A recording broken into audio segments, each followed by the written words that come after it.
And Mercer won't have to stage an act this time, Houston. Emmett's sister is a diabetic. Well, Mercer told Peg that once she's turned over the money, as an act of faith, he's going to throw away her insulin. He's going to faith heal her.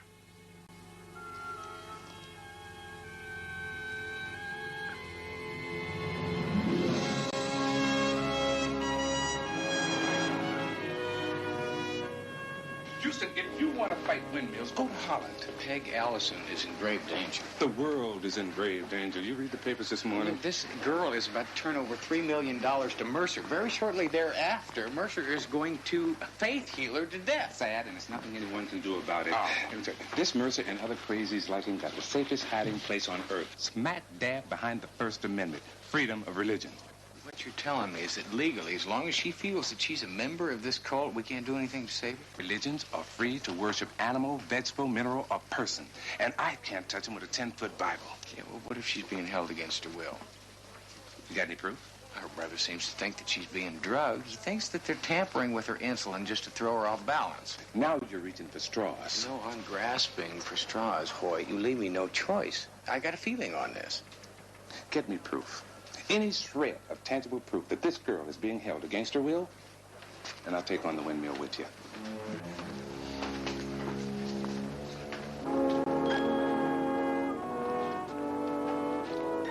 Hi there. Hello. Any luck? Judge Robbins says without proof he can't justify issuing a court order. What about Hoyt? Same song. He needs proof. Well, then Houston is catch-22. To get the order, we need medical tests proving that Mercer is using drugs to con Peg. And there's no way he's going to let us within 10 feet of her. Oh, what if Mercer just thought that he had to let us see her and didn't know that we were after the medical test? What would make him think that? Court order. Why do I think I'm not going to like this?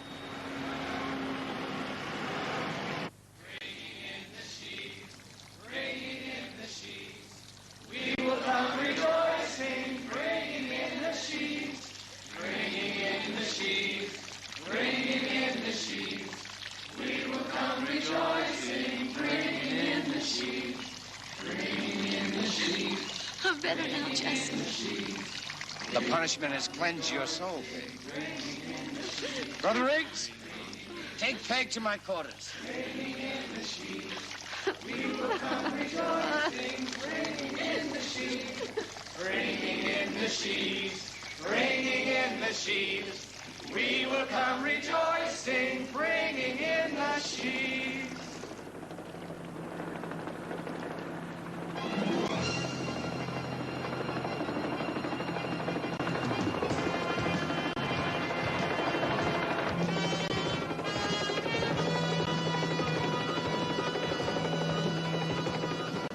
Idea what kind of trouble we can get in for forging a court order? Well, CJ, you got to bend the rules every now and then. Oh, really? Just a good thing you've got me along with you to help you pull this one off. As long as Mercer realizes that he's dealing with a respectable lawyer, he might not look too closely at our other credentials. Are you insinuating that I don't look respectable? You look respectable enough for a bush pilot.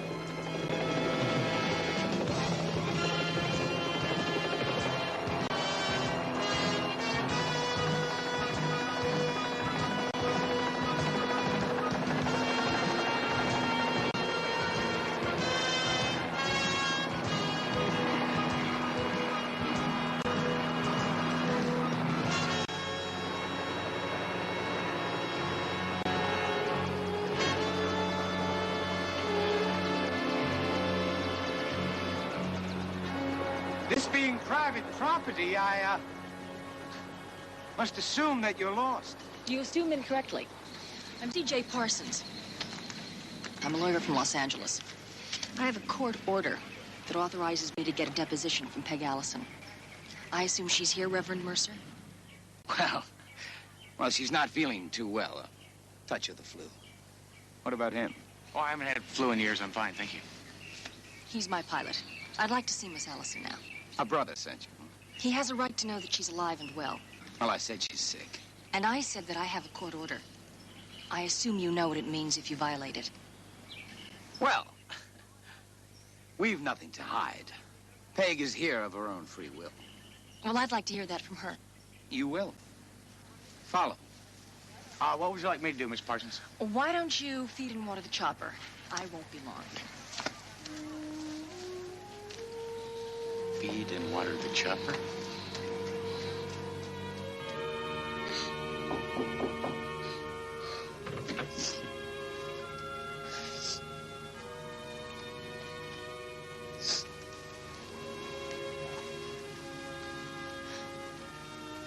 Peg, this woman would like to talk to you About what?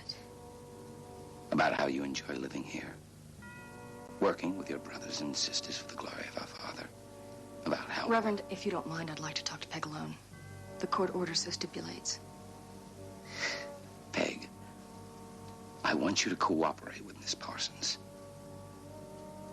I want you to tell her the truth.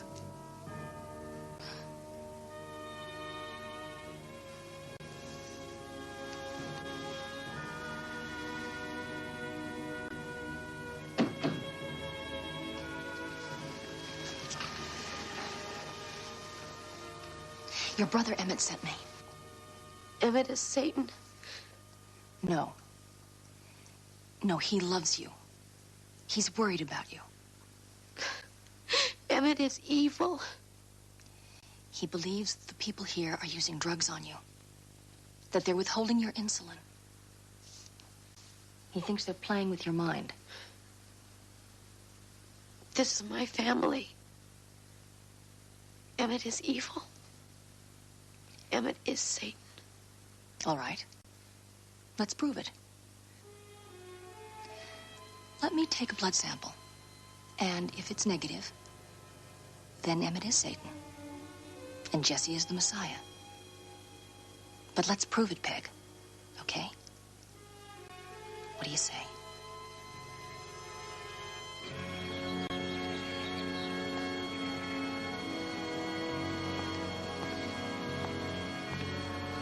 But are you really happy with your life? Haven't you ever wondered who you are, why you're here, where you're going? Why, I think I'm going to see how Miss Parsons is doing. Thank you.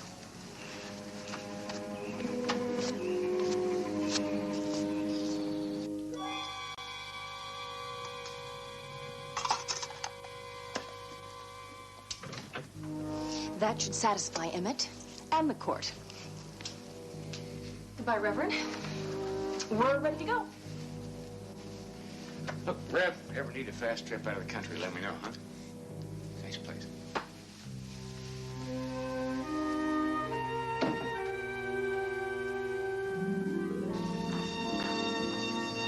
They're doing something. The sample should prove it. Well, I hope we get back in time. She's not looking too good.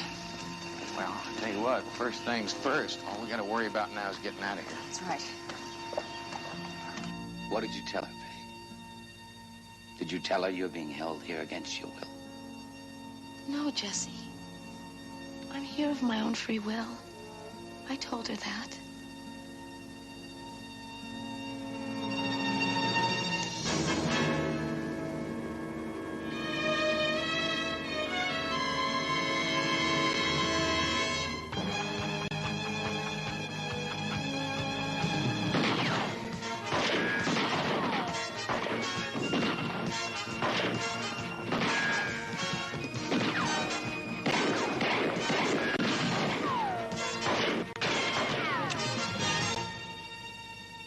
Throw the gun out, flyboy, or we finish off the lady lawyer.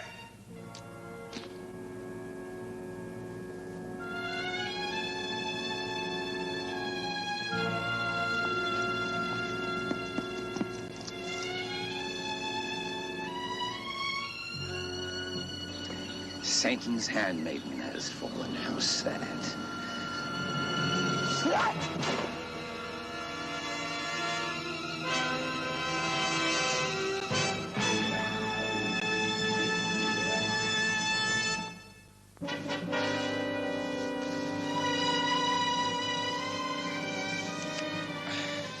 Get up. Take him to the isolation room. Everything is under control. Claudia, take your brothers and sisters down to the stream, lead them in prayer. Give thanks that we overcame the forces of Satan once again. What kind of religion is this, eh? You fight Satan with gunfire? You gonna let her bleed to death? Pay these heathen no mind. They're nothing but depraved kidnappers. They came to take Peg. Jesse?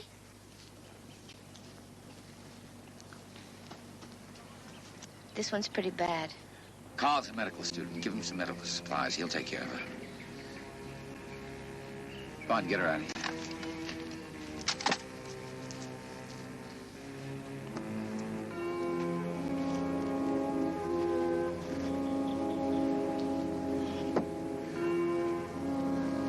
Jesse, that helicopter pilot is really a private detective named Matt Houston. Who he or she is doesn't matter. We've got to keep them alive until Friday, until we can get our hands on that $3 million. I don't want the police to find them dead before that. And after Friday, I don't care what you do with them. Yeah, but somebody's bound to come looking for them. It's exactly why we're getting out of here. Now.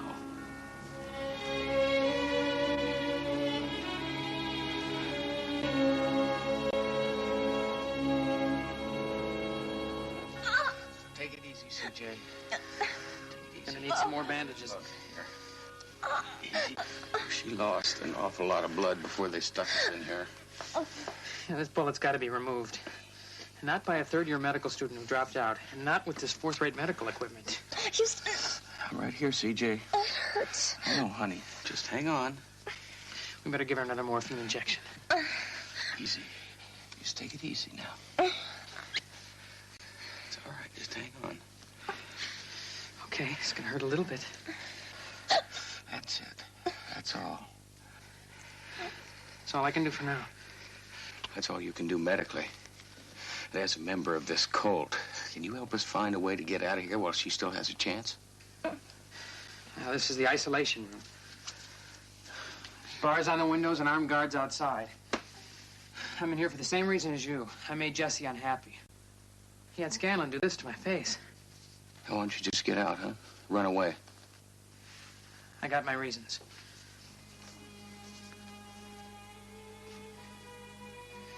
It's Peg Allison. She's, well, she's special. She won't leave the cult, and I'm not leaving without her.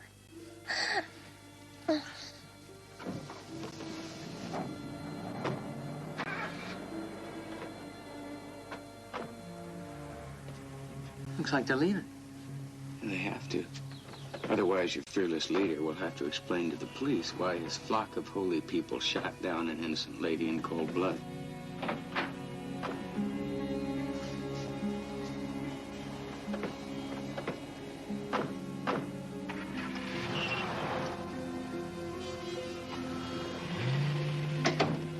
It's time to leave. She's hurt badly, Jesse. A move might kill her. The Anointed One says it's time that we move on. Look, why don't you just do me a favor, huh? Why don't you just forget about the sermons? I mean, you don't have to put on a show for anybody now. A show, Mr. Houston? Is that what you think this is? I'll tell you what I think. I think you're a cheap con man selling his own sleazy version of fast food religion to make big bucks. Before this is over, Mr. Houston, you will become a true believer. Get them ready.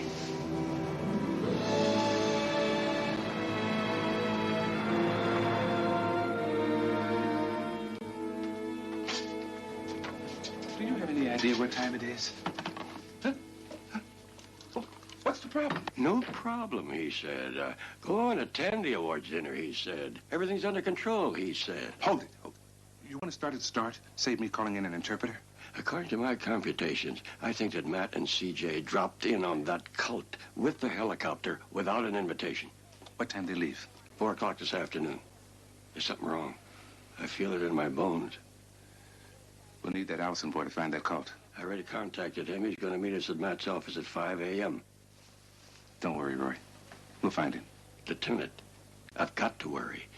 As I remember, the score down at Guyana was Jim Jones' 913 opponent's zip.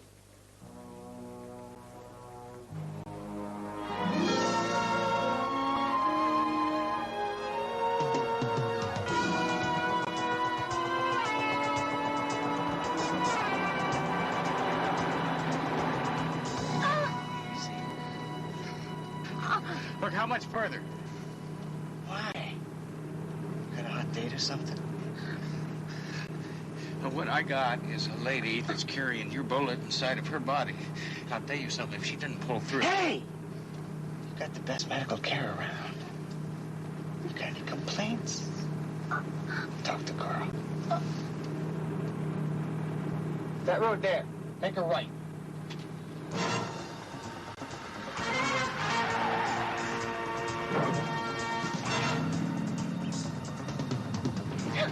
Easy.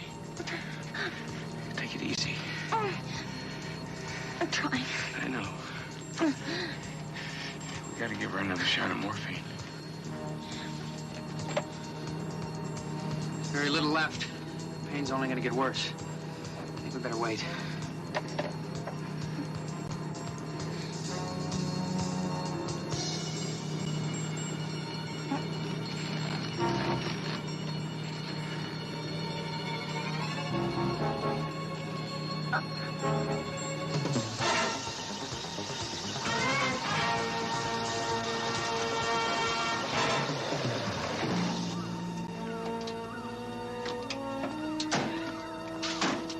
Here we are, home sweet home.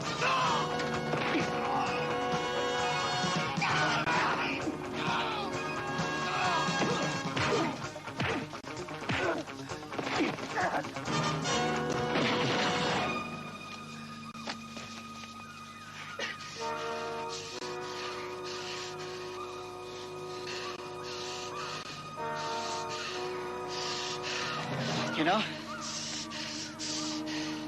Jesse says I gotta keep you and the lady lawyer alive until Friday. Now, after that, Jesse doesn't give a damn what happens. But I care. I really care.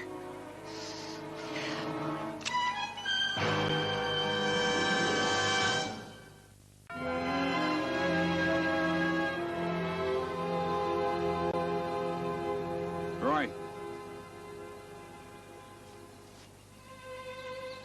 Blood.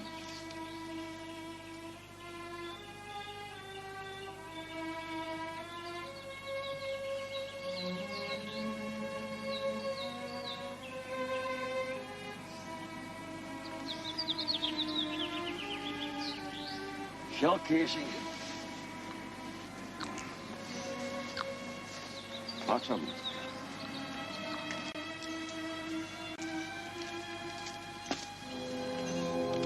This is Lieutenant Hoyt. Patch me through to Watch Commander. Fast. And in closing, we want to give thanks for the leadership that you have bestowed upon me. Amen. Now be strong. I promise you that we will emerge from this time of tribulation stronger than ever.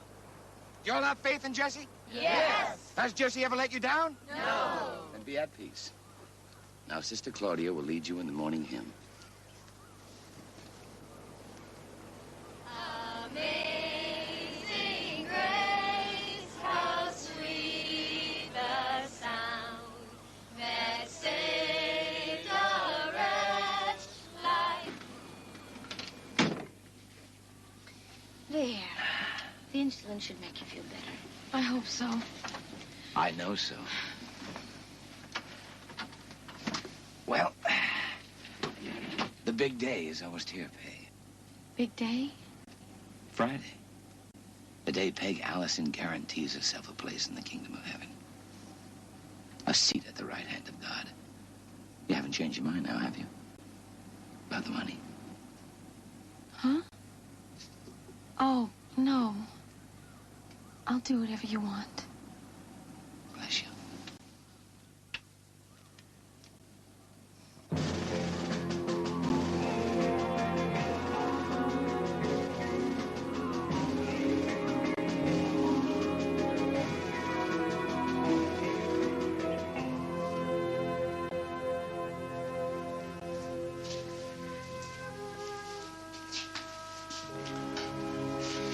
Carl, you mean to tell me that there's nothing left in this damn bag that's gonna help her?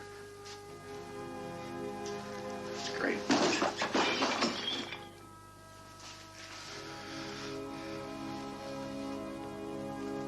Oh, CJ.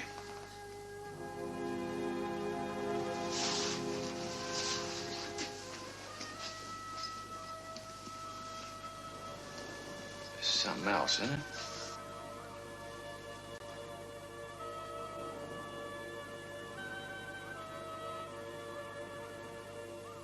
You're a very special lady. But you gotta hang on.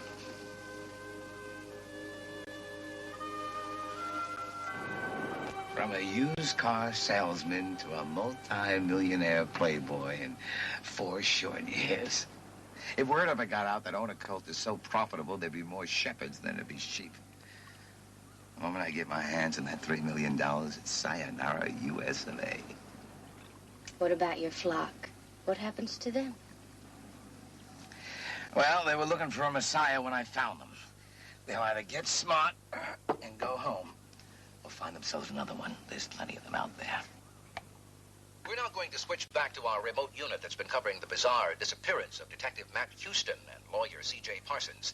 Any new developments out there, Sharon? Let's ask Lieutenant Michael Hoyt, the man who's heading up Check out this the other end of the house. investigation. What can you tell us, Lieutenant? Only that we're in the process of issuing APBs on Reverend Jesse Mercer and members of his congregation. Charging them with? Investigation of kidnapping and murder. It's gambling. Tell them we're gonna move. We'll roll out of here in 3 minutes.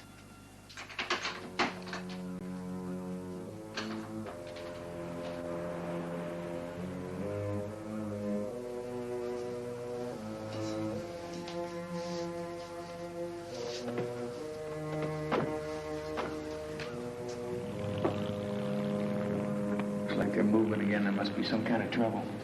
Let's hope it's the kind of trouble that helps us.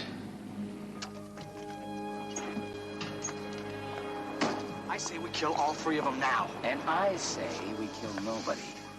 Until I have Peg Allison's inheritance in hand, we're long out of this country. Now you stay here, make sure nothing happens to our guests.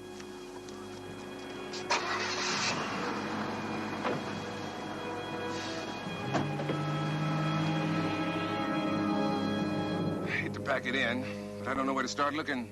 Colts are like moles. They can crawl in a California hole and surface in Colorado. Remind me to give both of you my lecture on positive thinking. In the meantime, turn around.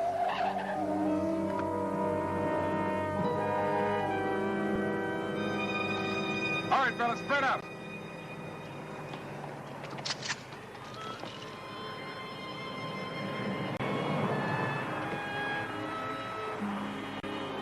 Hold it right there.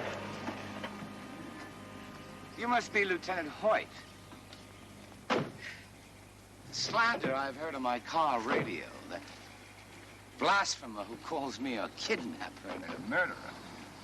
Now look. No, now you look. And listen. We have been in Arizona for the past week on our annual retreat into the desert. How do you explain a helicopter? I can't. I've never seen it. We've been in Arizona. You can prove that? You have witnesses?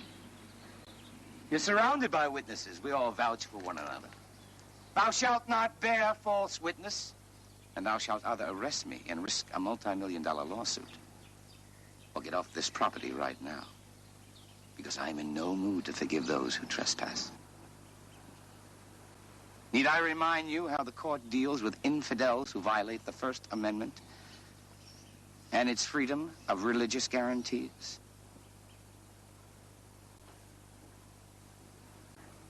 Clear the premises! That's an order!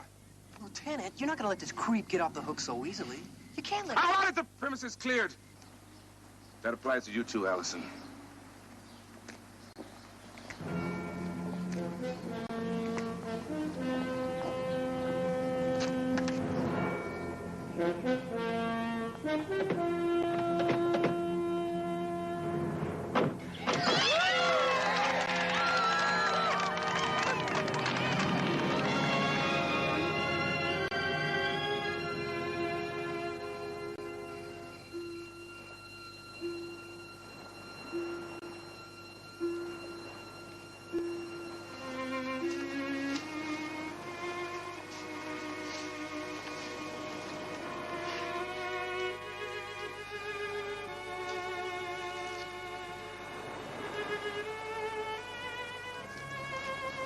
Carl?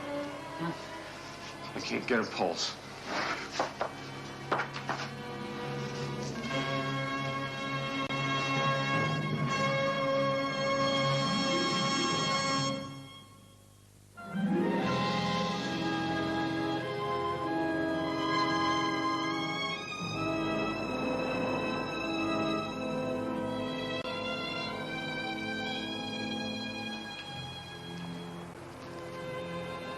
No, I got her pulse. It's weak, though. We gotta get her to a hospital. Girl, you just keep her alive. I'm gonna get us out of here.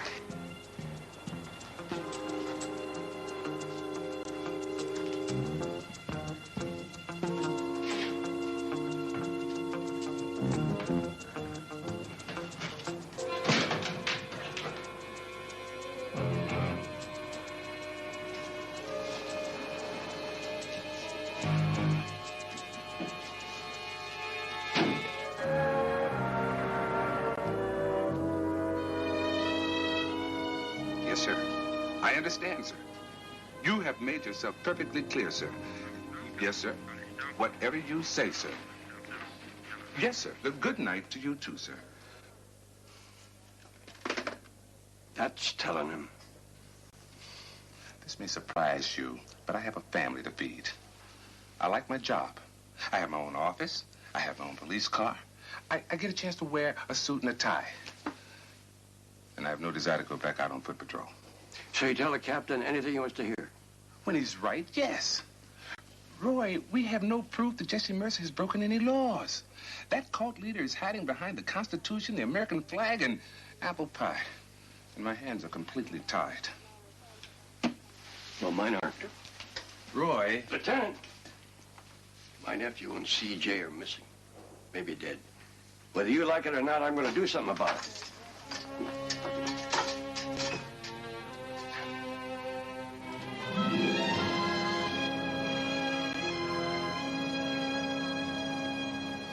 You're my attorney. You're paid to do what I tell you. Miss Allison, I'm also paid to give you advice. And I'm advising you to reconsider. As executor of your parents' will, I have certain obligations. And I feel I wouldn't be doing my job unless I warned you that... Mr. Addison, I don't want to argue. Just bring me my inheritance. All $3 million this afternoon in cash. 4 o'clock, Cassandra Park, by the fountain. Bingo.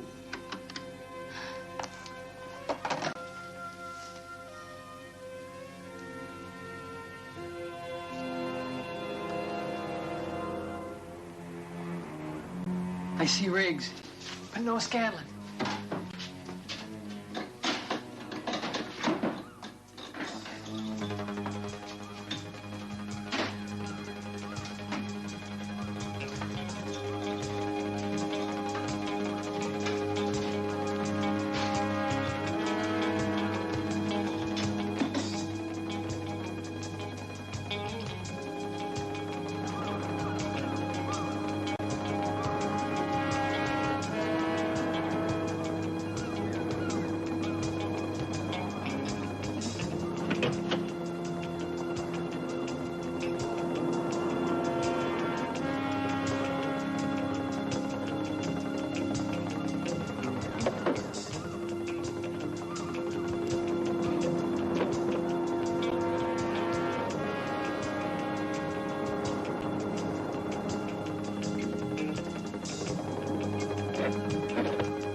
We're almost to him now.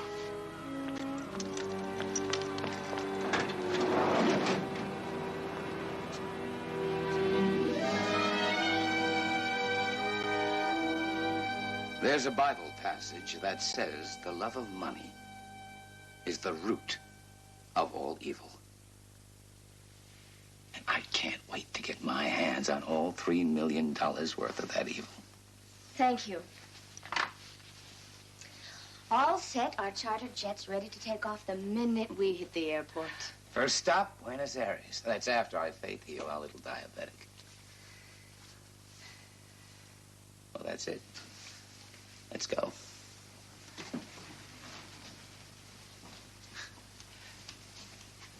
You know something? I'm gonna miss all this. There's a certain something about having power. Total control over people. Life and death say so. Oh, what the hell? Peg's $3 million and the rest of the money I got stashed around, I'll be able to buy everything I'll ever need. Including power.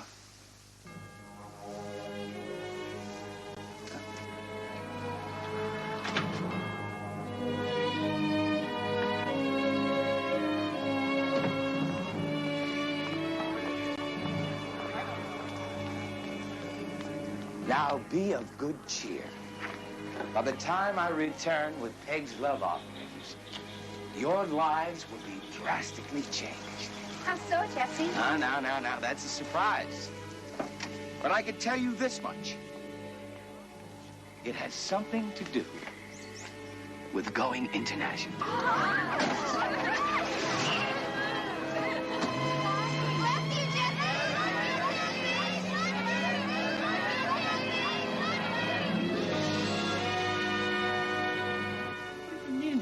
His office. Roy, that is against the law. Now you tell me. Lieutenant, I got the name of Peggy Allison's lawyer from her brother. I had to take the chance that she might call in and set the time of the meeting. What good is that going to do you? I'm going to be there. Once Mercer has Peg Allison's money, he's going to kill her. I got to stop him. Alone? Oh, I figure he'll have a little help.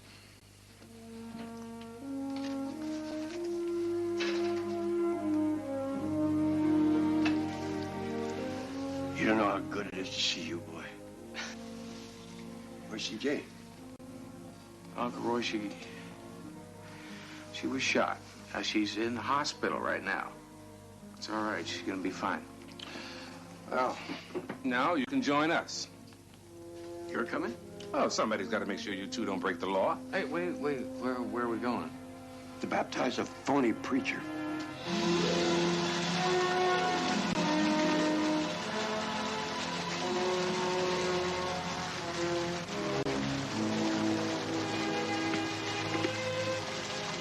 It all seems to be there. That's quite a bit of money I have in there, Reverend. Have you thought about putting it in a safe place? Well, actually, I have thought about it quite a lot. Jesse, wait! Hold it, Mercer! Roy, you keep an eye on the girl and make sure that Peg gets to the hospital, all right?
This looks great. Look at the sunset. Isn't it fabulous? And the weather's great there this time of year. Look at the white sand beaches. I've never been there. Oh, you're kidding. Never ever. Oh, and the food is so good. I'm going to eat like a pig. Beaches. Yeah. They're so beautiful. I'm going to take surfing lessons, I think. Surfing? Well, maybe not. CJ, what are you doing? Oh, Houston. The doctor said that I had to take the next 3 weeks off, so I thought I'd take a vacation. Maybe Hawaii. A vacation? Uh-huh. What's the matter? Well, it's just when you were in the hospital, things kind of stacked up around here. Yeah, it's paperwork. Some of it looks urgent. Yeah, all of it.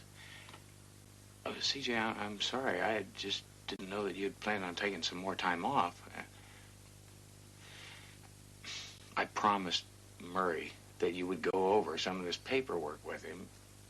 No, you need the time off. No, Houston, I won't take a vacation. If you need me to stay here, I can. Excuse me. Miss Parsons' limo is ready. I didn't order a limo. We did. Your private jet departs for Hawaii in 1 hour. I don't believe you guys. Did you really think that we were going to rob you of your recuperation time, huh? What about the paperwork?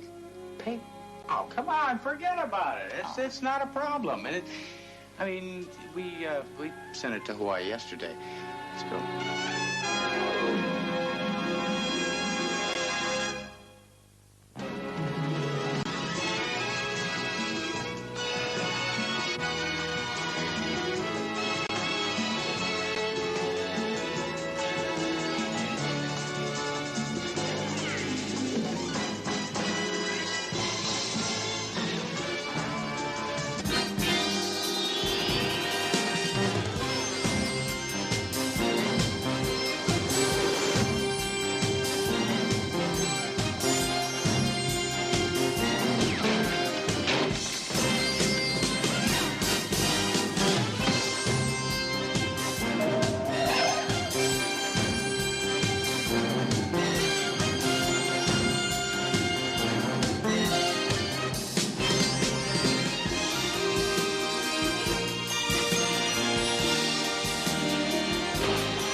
Better cock your pistols.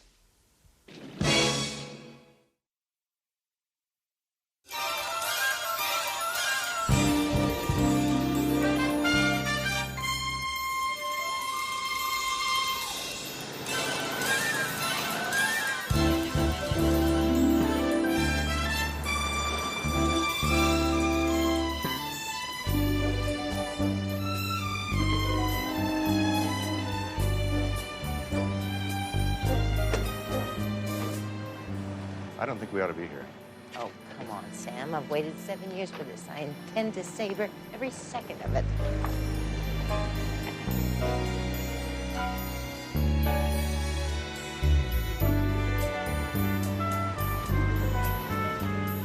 Drive around to the side, Peters.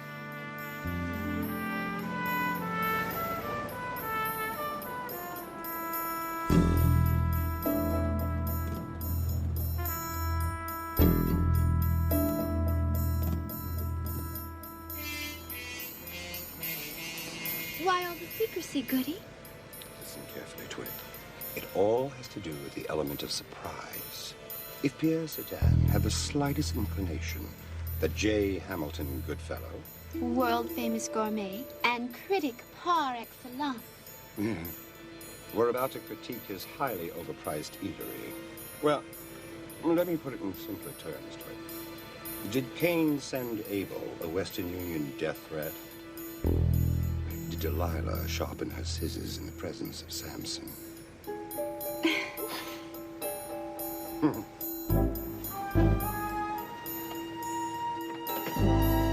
Never mind, Peters.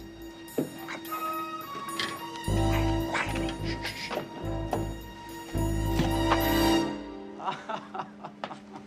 Welcome. How nice of you to grace my restaurant. Oh, stop smiling like a dyspeptic cobra, you handsome frog. You ruined my surprise attack.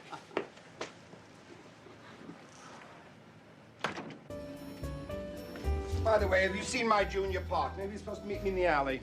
Being great. Oh, succulent. Oh, provocative. Ambrosia. I thought you'd like to see this advance copy. It shows Mr. Marsden presenting you with our Restaurant of the Year award. Wonderful. Oh, come on, Pierre, get the lad out, will you? I mean, kindly show me to my table, post-haste. Of course, please. So wonderful. Oh, Pierre, you are a devil. Your food is the death of me yet. Your crepes, your soufflés, your canard l'orange. I must have them all tonight. A gastronomical orgy. Now, what in heaven's name is that monstrosity? Don't you know? You sent it. Me? Ridiculous. It looks like something left over from a scrap iron convention. It's supposed to be a gelatin mold, according to the young man who delivered it. And they said it was for you. For me? A gelatin mold the size of Mount Rushmore for me. What am I supposed to do with it? Feed the Mormon Tabernacle Choir? Well, let's have a look.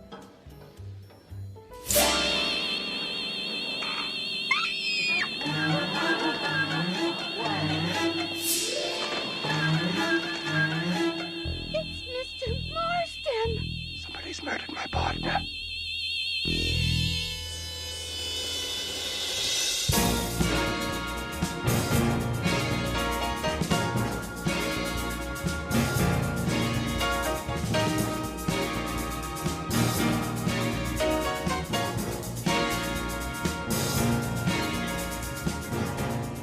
Now, this phone is supposed to be for emergencies only. Now, listen, I have complete trust in you. Now, if you have to make these executive decisions, I mean, why don't you go ahead? I trust your judgment. Now, if you think Houston Industries really needs to switch over from manual pencil sharpeners to electric ones, then why don't you go ahead and do it? Now, how'd you get this phone number? I don't even have it myself yet. Murray, I told you 1,000 times there's no business out here at the ranch. Goodbye. Now, I'm real sorry, Kelly. What was it you were saying? Don't. Repeat, don't lock down the throttle. No, I won't. No, I'll nip the throttle. Okay, Houston. How about a little bet? Maybe just a little 10 spot? Well, of course, unless you don't want to race a girl. Lamar, that's a pretty chauvinistic remark. Houston, why put your money where your chauvinistic is? Unless you're afraid. You're on to the house. $10. Then let's go. All right. On your mark. Get set. Hey, you can't! Houston, you come back here and start right! Houston, you lost the throttle.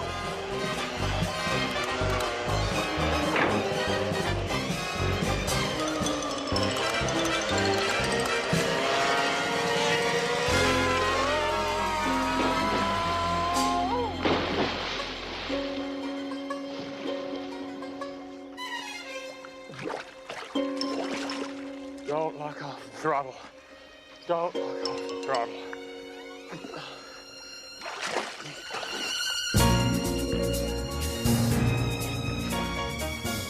If there was anything Houston hated more than getting his boots wet, it was the news that his friend Prince Polanski, the famous restaurateur, had been arrested for the gelatin mold murder of Roger Marsden. So, after he changed his boots and his attitude, we headed for the Prince's restaurant to find out why Novelli had arrested him. Well, I'll collect the information on those people closest to the victim, like you asked. But the case against the Prince is... Hello, Vince. How's it going this morning? Sorry, Houston. I heard you and the Prince were friends. I think we just found the murder weapon inside. Brian, what might that be? A very large gelatin mold. Still had traces of orange gelatin in it. Well, Vince, there must be hundreds of those around town. Made in Russia, 1937. Oh. Russia, 1937. How'd you figure that out? Modern scientific technique. Turned the mold upside down, rubber was on the bottom.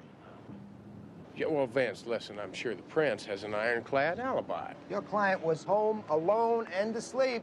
Well, in that case, his alibi is liable to end up in the Guinness Book of Records as the weakest one since Benedict Arnold flunked his polygraph. Yeah, Vince, I mean, the man's a widower. You want to see him at the White House, tap dancing at a press conference? Houston, you better scoot your boots or it's going to be arraignment time. Oh, that's right. Listen, would you give CJ a lift back to the office? CJ, warm up, baby, and get started on the information. I'll take care of His Highness. That's American justice, eh? American justice. First, I'm arrested for a crime I didn't commit. Second, I gotta put a fourth mortgage on my restaurant so I can pay you back for the bail that I have to put up for that. And on top of that, me, a prince of royalty, I have to put up bail while the legitimate criminals with our list down to here, they go out free on their own recognizance. Recognizance, whatever it is. Listen, Prince, now you got to explain to me a little more about this gelatin mold that Novelli found in your restaurant. I mean, that's pretty incriminating stuff. What's the matter with you? I'm a world-class restaurateur. I, Prince Sergei Peter Ilyich Polensky. I am not running a cafeteria. I never used such a mold, and I would never use orange gelatin. Yeah, well, listen, somebody used it, Prince, and they stuck it in your kitchen. Now, have you got any idea who'd want to frame you? Of course. The murderers. Wait a minute. Do you know why the judge made that bail so high? He was afraid I was going to run back to Russia. Come on, Prince. You know who you're talking to here. This is little Matlock, you know? I mean, the kid you used to let lick the cake bowls when you were making the cake. The kid you used to tell stories to, you know? The kid you taught the importance of being free. You know, I owe all that to your father. You know, when I came to this country, I was nothing but a Russian peasant with a dream of a Statue of Liberty and a word called freedom. But your father, he sponsored me for my American citizenship. I'll never forget that, never. Yeah, well, he did say of all his investments, you were his biggest dividend. It's a fancy way of saying I was the family cook, huh? Yeah. Listen, Prince, now, we got to get back to this thing because it's really bothering me. Now, do you have any idea of anybody who'd want to see you take the fall for Marston's death? Any restaurateur in town. They always looking to knock off the champ, right? And I'm the champ. I was the champ, till they ruined me. You were they, meaning Marston and his partner, J. Hamilton Goodfellow. Who else? Yeah, well, listen, the police told me that you threatened to kill both of them. And they deserved it. They ruined me. For what?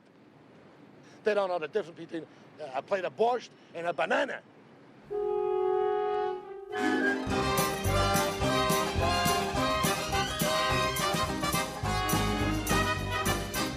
Now, the question is, who besides a prince would want to see Marston dead? Now, who we got? Well, the names and numbers of the first-string players, the people closest to Marsden, starting with his partner. Goodfellow, J. Hamilton. The J doesn't stand for anything. He gave it to himself as a present in order to be different. He was born in New York, the Bronx, 1930. Then he moved to Hollywood, where he majored in affectation. He could have minored in murder also. You see, partners have a way of falling out. You bet. Now, that's Terry Anton, Goodfellow's constant companion, and maybe a little more. Nice hors d'oeuvre. Pierre Cerdan, former French decathlon champ, soccer star extraordinaire, Marston's best friend, and the owner of the restaurant where the body turned up. Listen, any idea on who made the delivery yet? Well, nothing that's really going to help us. It's a regular delivery service. Apparently, they got a call late in the afternoon to deliver from the Princess to Chez Pierre. Well, who made the call? Well, this is the part you're not going to like. Apparently, it was a man with an accent who called himself the Prince. Oh, swell. Who's next? Kate Riley. She's the producer-director of Marsden and Goodfellow's television show. Most importantly, she's Marsden's ex-wife. Ex-wife as in bitter divorce? As in cat and dog fight. From what I could find out, this divorce gives a new meaning to the word nasty. Well, that's a good reason for murder. Now, this is Kate's brother, Sam, who is very loyal, very protective, and according to his past record, very dangerous. Well, you got a lot of candidates. Where do you want to start? Well, I think we ought to start with Mr. Goodfellow, J. Hamilton. Listen, CJ, keep digging and see what you can come up with on Marston's will. I'd like to know exactly how that man decided to slice up the pie, you know what I mean? With any luck, a la mode.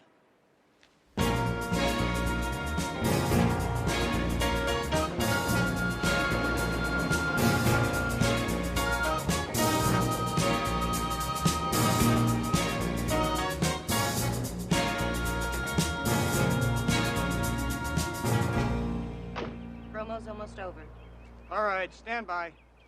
5, 4, 3, 2, 1. Ladies and gentlemen, I hadn't planned to say what I'm about to say. This is strictly impromptu. In closing, during this first show without my dear friend and partner, Roger Marsden, leaves me feeling like a chocolate without the mousse, crepe without Suzette, Vichy without the Soise. It's lonely here without Roger. We shall do our best to carry on in the high standards you set for all of us. Until we meet in that great restaurant in the sky. Good night and bon appetit. Roger. And cut. That's a wrap. We're in the wrong location, boys. Don't you touch that, you cretin. Can't you see I'm famished? I'm going to finish every last tender morsel. Maybe you should come back later. Mr. Goodfellow hates to be disturbed while he's eating. It has to do with the, digestive juices or something. Well, I wouldn't worry about it too much, miss. I don't think there's much I could say to him that's going to put him off his feed. Excuse me. I have to finish typing Goody's newspaper column. Right, listen, could I ask you a question? All right. Okay, is it Roger Marsden and yourself? Now, how did you two get along? My typing. I really have to get back to it. Yeah, but... Oh, Miss Riley. Miss Riley, excuse me. My name's Matt Houston. Of course it is. Bernie, get the lead out. We've got a flower show to cover. Listen, I wondered if I might ask you a couple questions about your late husband and how he died. Not soon enough, that's how. Should have happened years ago. Excuse me, please. But I really did, Kate's busy. She hasn't time for you now. Listen, partner, maybe your owner ought to tell you about the new leash law. Now, why don't you take your hand off my shoulder?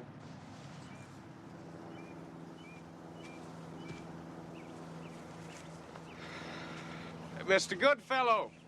If you're collecting for some charity, I didn't give it the office, and I never give it home. Fine. Listen, my name's Matt Houston, and I'm a private detective. Boots. Worse than that, cowboy boots. I hope you didn't tether your trusty steed on my front lawn. It's prize-winning dichondra, and when it needs fertilizer, my gardener gets it through legal channels. Listen, I'm representing Prince Polanski. My condolences. The man is guilty of sin. Well, I don't really believe that, and I was hoping I could get a little cooperation from you. Sorry, Sundance. Since my partner died, my workload has doubled, and I have no time to play Starsky and Hutch with you. Mr. Goodfellow, you really should have told me. Happy birthday to you. Happy birthday to you. Stop. What are you doing? It's not my birthday. Oh, but the delivery man insisted that it was. Where are you going with my cake? Get out! Oh!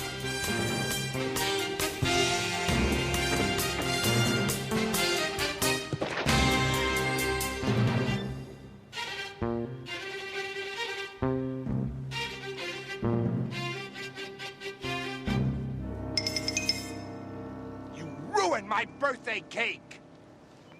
Well, I thought it was a bomb. I mean, you're the one that told me it wasn't your birthday. Well, it isn't, but I love birthday cake, especially the frosting. I wonder who sent it. Oh, this came with it. Oh, may I? Thank you. If you like Marsden gelatin, you're gonna love Goodfellow under glass. It's unsigned. Appears to be a death threat, Mr. Goodfellow. It's ridiculous. It's just a silly prank. Don't you think? Well, I suppose it could. Perhaps I will cooperate with you in exchange for protection. You got it. All the protection you need if you tell me everything you know.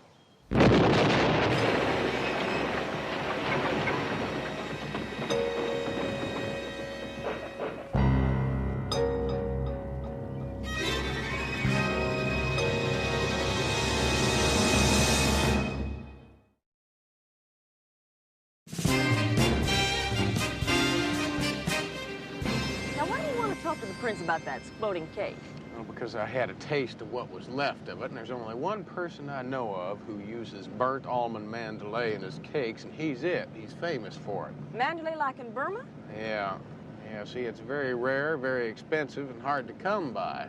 We used to go crazy over it when we were kids. Well, Houston, if he's famous for it, whoever's trying to make the prince look guilty would be sure to use burnt almond mandalay, too. Yeah, well, that's what I thought, but I'll tell you something else. That Kate Riley sure got away from me in a hurry a while back. For that matter, J. Hamilton Goodfellow could have sent it himself.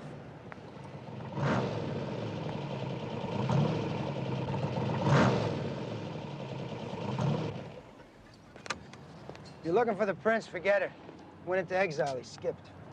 When? Probably right after he tried to transport J. Hamilton Goodfellow to the Never Never Land with that trick birthday cake. So you heard about that, huh? Yeah. My ears are still vibrating. Let's say that Goodfellow is not exactly crazy about being murdered. Any idea where he might have skipped to? Probably halfway to Moscow by now. If Interpol doesn't catch up with him, you're going to be out a lot of pocket money, Houston. No, Vince, it's not the money I'm concerned with. I know that man. Sorry, Houston. I think you backed the loser this time. Vince! You... Boy.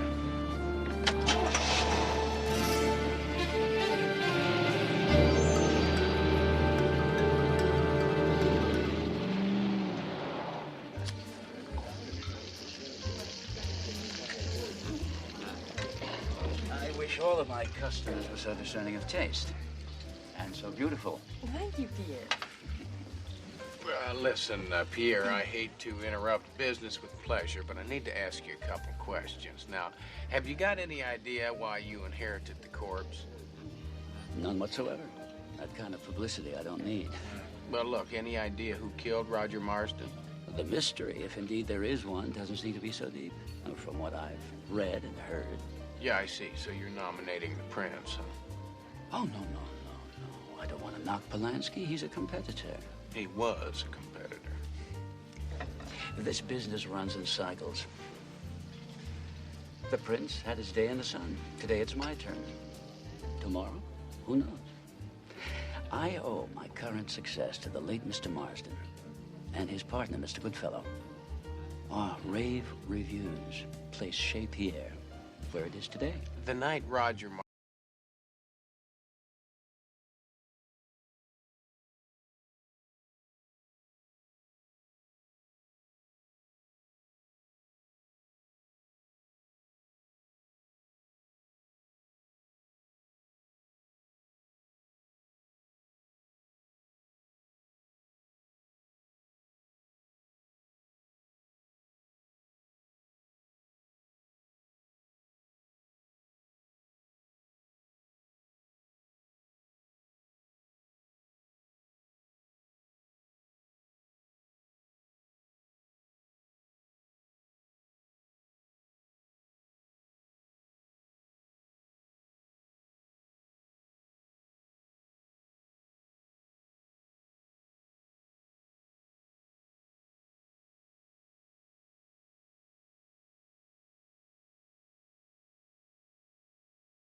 There's no danger, no? Danger? No danger? You didn't see that shed go up. Now, Novelli is going to consider this attempted murder. Oh, no. Look, not like I was just trying to help, that's all. That's fine, Prince. Now, would you do me a favor? Just tell me why you went after Goodfellow. I mean, do you really think he killed Marston? I don't know what I think. I'm confused. I'm scared. I'm scared, Matt. You and me have been friends for an awful long time, you know? Now, you got to trust me a little bit now. We'll get this thing worked out. Now, you got to give me 1 hour with Novelli so I can sell him on the truth. Now, you meet us at Mama Novelli's restaurant, all right? Huh?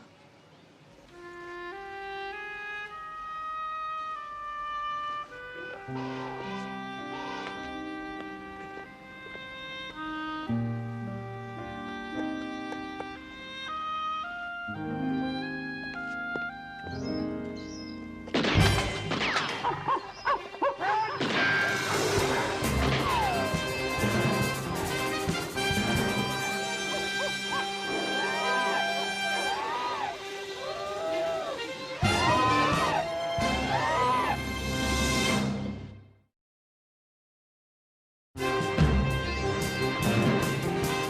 Houston, if it wasn't him shooting at you, who was it? If Polanski walks in here, I've got to bust him. No, you don't have to bust him. You can help me set a trap. You see, then the real killer will step right into that trap. What if the prince walks into it? Oh, sta tranquilo, he won't. I give you my personal guarantee. I mean, you don't even know the prince. Sure, I know him. Television, magazines, newspapers. Sure, he's a celebrity. And a macho celebrity. Vince, listen, whoever walks into the trap, he's all yours. Is that fair enough? I don't know. No, of course you don't know. See, that's the whole point. That's why we have to exhaust every possibility we've got. Yeah, well, there is some new evidence I got to ask him about. Go ahead and ask.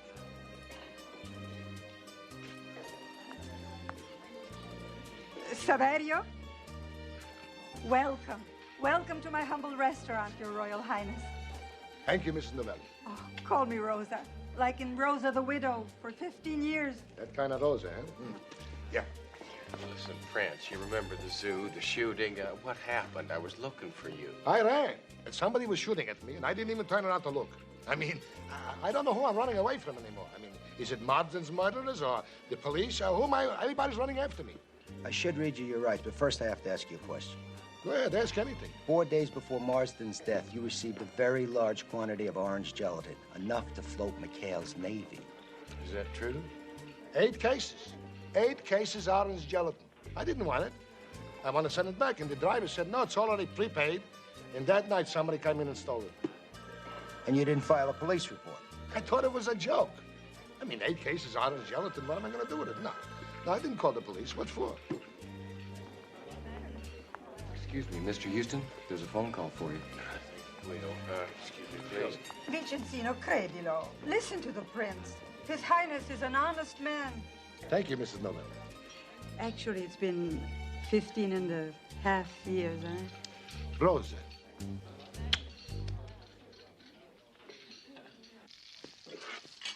Houston. Hello, CJ. Double indemnity? You got it. They may have been divorced, but Kate Riley stands to get $400,000 from Marston's insurance. And maybe it's about time I catch up to that busy lady, huh? Come on, ladies, keep up the pace. We've only got 3 miles to go. Keep your knees up. I hope he's honking for me. Good, let's burn off some calories. Miss Riley!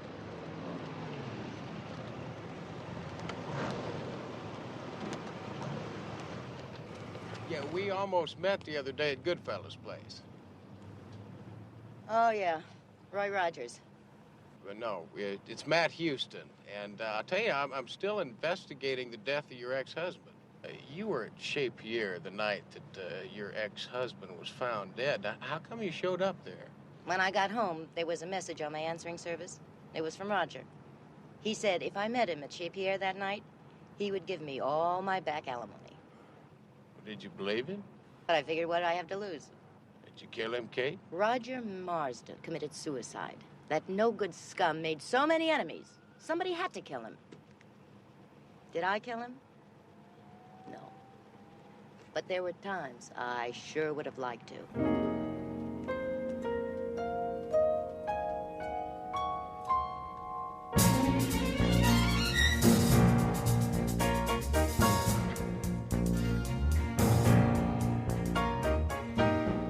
Yeah, Bud Spellman, newsroom, please. Thank you. Yeah, Vince, how's the Prince doing? It's driving me nuts. I signed my best man to tail and play bodyguard. Polanski tries to lose him. Well, Vince, now the time for action is now. Now, you agreed to help me set this trap, and I'm going to be the bait, all right?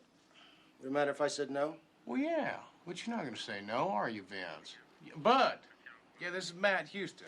Listen, partner, I need a favor from you. Yeah, I need you to announce on your afternoon news broadcast that I'm going to name Roger Marsden's killer on J. Hamilton Goodfellow's television program today. You do that? Appreciate it, Pard. I owe you one. Thank you. Hey, Houston, anybody ever accuse you of not playing with a full deck? Mm-hmm. Oh, it's revolting. It's awful. Positively terrible. Worst television script I ever read. Who wrote it? I did. Not that I can't write. I'm brilliant. But rusty. My partner used to handle this sort of thing. Maybe you'd be more comfortable in more familiar surroundings, like at home. Sorry, Butch. I'm camping out in your office until this sordid situation ends. What now, Mr. Pinchpenny? More unpaid bills from more caterers? How dare you charge all this to Mr. Houston? Very well. Henceforth, I shall charge them to you.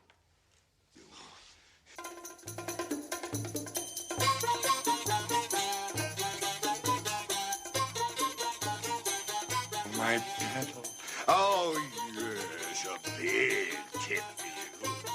Here you go, Pinchpenny. I don't believe it. Now, hush. This is my favorite tune.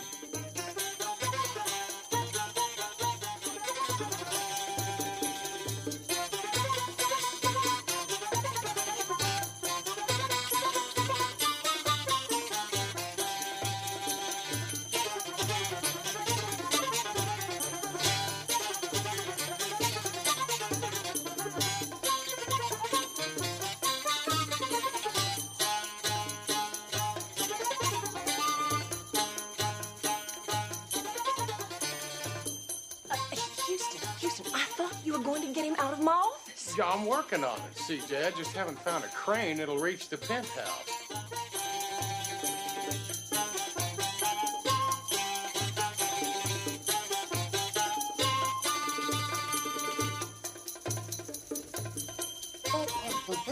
Come along, Sundance. Grab a belly dancer and join me. Listen, no, I really don't have time for that, but I tell you what, I would like to talk to you about your television show. Don't tell me you write scripts, too. If so, I'm in dire need of your services. Well, not really, but I tell you, I do have an idea. Now, it's a slightly different format, but I think you'll enjoy it. If I'm right, it's going to catch us a killer.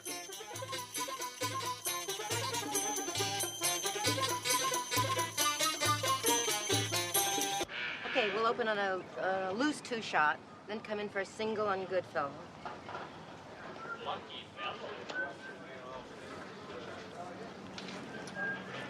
Matlock, you sure you know who the killer is? Well, let's just say I'm hoping that he or she is going to tip his or her hand. You know, Matlock, sometimes you talk funnier than I do. At least I have a reason. I'm mad. You see him standing there so confident and cocky and sure of himself? You got to admit, Prince, he's got the #1 restaurant in town. I don't know why the critics, they turned against me. They ruined my restaurant. For what? I mean, they heaped all the praise on him. I mean, he couldn't have got better publicity if he paid for it. I mean it. Don't worry about it, Prince. We'll take care of him. Yeah. Fine. I'll see you at the restaurant at 8, all right? All right, bye-bye. Well, I really didn't expect to see you here, Pierre. Oh, why not? Roger was my best friend. When I heard you were going to reveal the killer, I wanted to be here. I hope I don't disappoint you. Hope you know what you're doing, Houston. I hope you know what you're doing, Novelli. I got more cops in the area than Take Two Video's got technicians. Frankly, I think this whole charade is a complete exercise in futility. A little more curl. I mean, no self-respecting killer is going to murder anyone in broad daylight, knowing full well that this place will be crawling with fuzzies. Why you still call piggies? Looks like an apple in your mouth. How dare he? Mr. Houston, I hope you're a big hit on the show, telling the world who the killer is. We can use the ratings. As well as a competent producer, director. Quiet, Pac-Man. This is my domain. I've just had the most awful thought. I do hope that the killer is a good shot. Otherwise, he might miss Houston and hit me. Now, would you get your exalted buns over here before this producer-director makes you a falling star?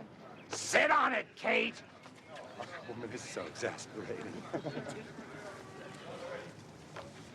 Hold it, Houston. We gotta get a mic on you. Harry!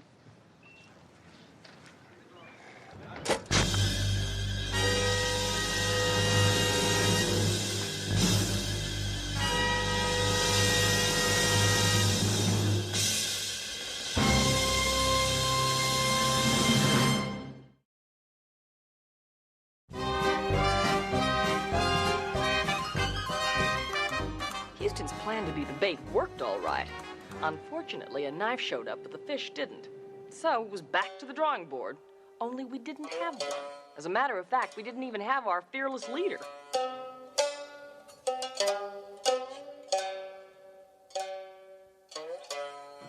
Oh, these are terrible. Positively revolting. Thank you, my sweetness.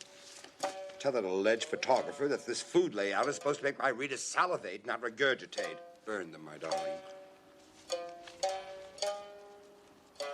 If somebody doesn't do something about him, he is going to fly the London Symphony in here for high tea. Murray, I've done all I can do. Asking him to leave is like telling Sylvester Stallone not to make Rocky IV. Houston, where have you been? We have been looking everywhere for you. Well, I've been down to City Hall following up a hunch. Yeah, oh, listen, I think I know who the killer is. You know who killed Marsden? Well, I think so, but now all I have to do is prove it. But anyway, CJ, I'll explain all that at the first annual Matt Houston Crime Busters picnic.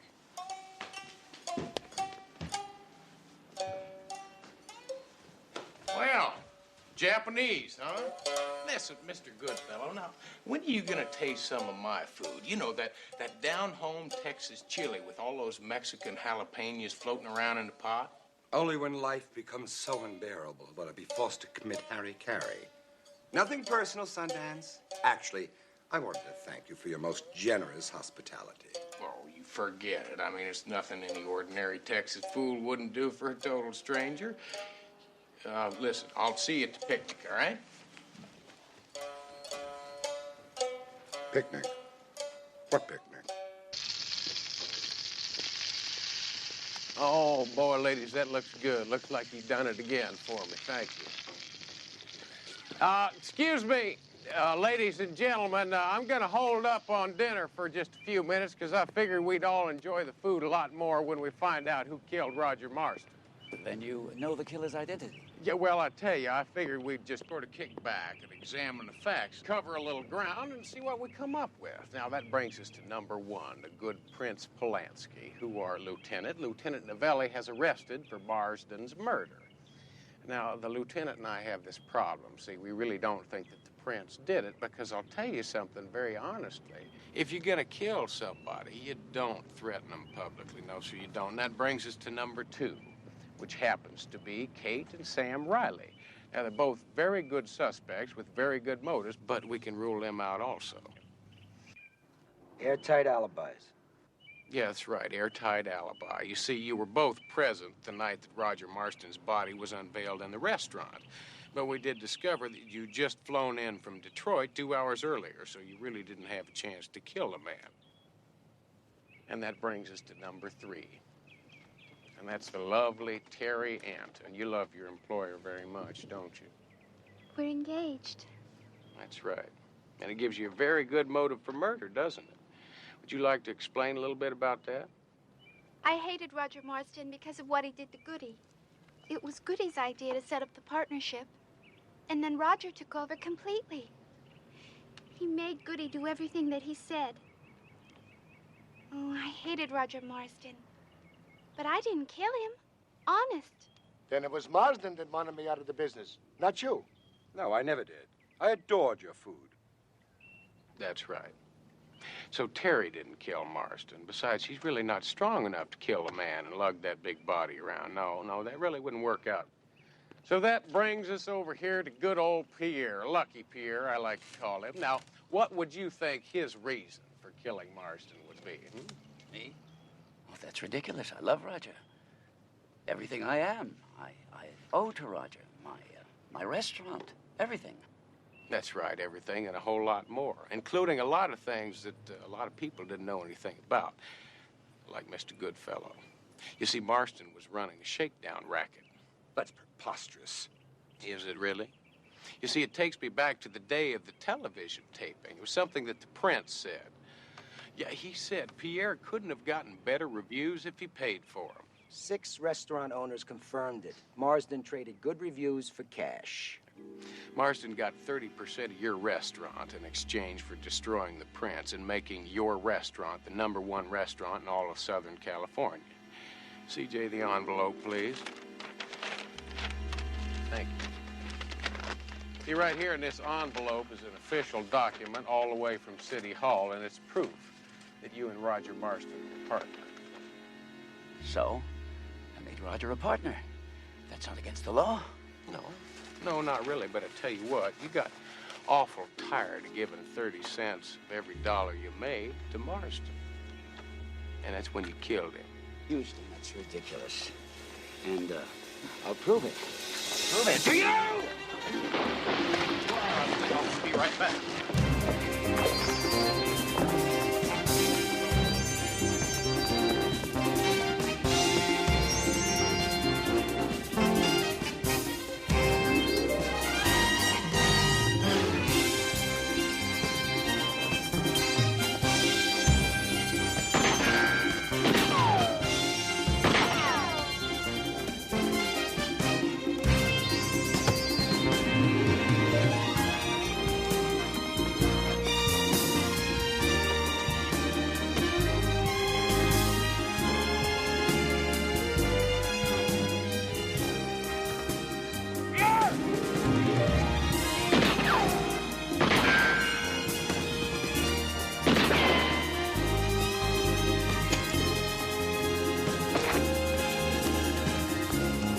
Do it, Bo. I'm warning you. If Houston should happen to catch Relax, you... Lamar. I done told you, Houston.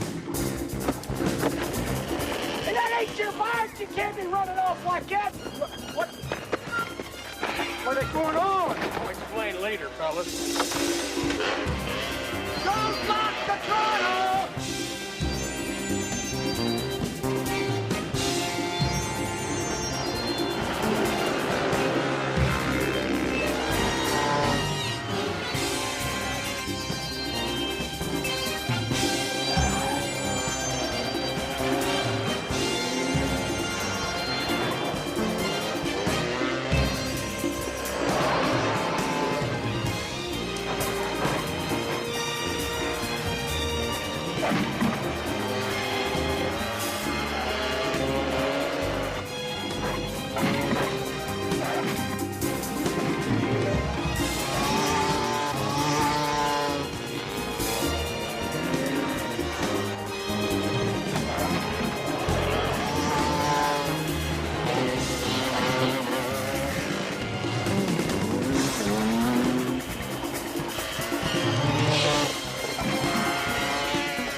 CJ, get this man a check.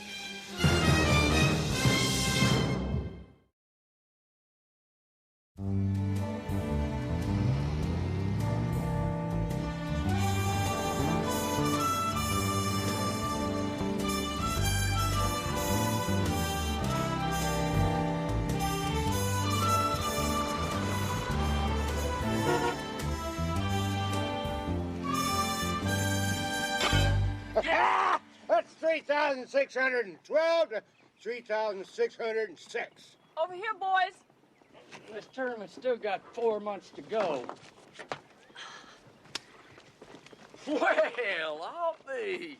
I thought a little refreshment might be nice on a hot, dusty day. Yeah, CJ, what is it? What is what? Well, now, I know you didn't drive all the way out here just to play Mrs. Santa Claus. Now, you got something on your mind. Why don't you tell me what it is? Well, as a matter of fact, Houston, now that you mention it, there is something digging at me. You knew deep down that the prince was innocent all along. How come? Well, I'll tell you, CJ, it's really quite simple now. Ever since I've been knee-high to a grasshopper, the prince has meant a whole lot to me and my family. Not only was he Daddy's favorite cook, he taught me a very important lesson in life, and that's the cowboy code. The cowboy code? Is that anything like the Dallas Cowboys? What's your mouth out, girl? Don't you know nothing? Oh, that just goes to show how ignorant a college graduate can get. Save me, Houston. What is the cowboy code? Well, CJ, I think the prince found it in an old Western movie because, you see, that's what he thought America was all about at that point in time. It goes something like this. Never shoot first, never hit a smaller man, and never take an unfair advantage. And never go back on your word. Be kind to kids, elders, and animals. And don't harbor no religious nor racial intolerance. That's right. And most important of all, a cowboy is a patriot. That's kind of nice. I like it. So that's how you knew the prince wasn't guilty. Well, that and the fact that he never could make gelatin.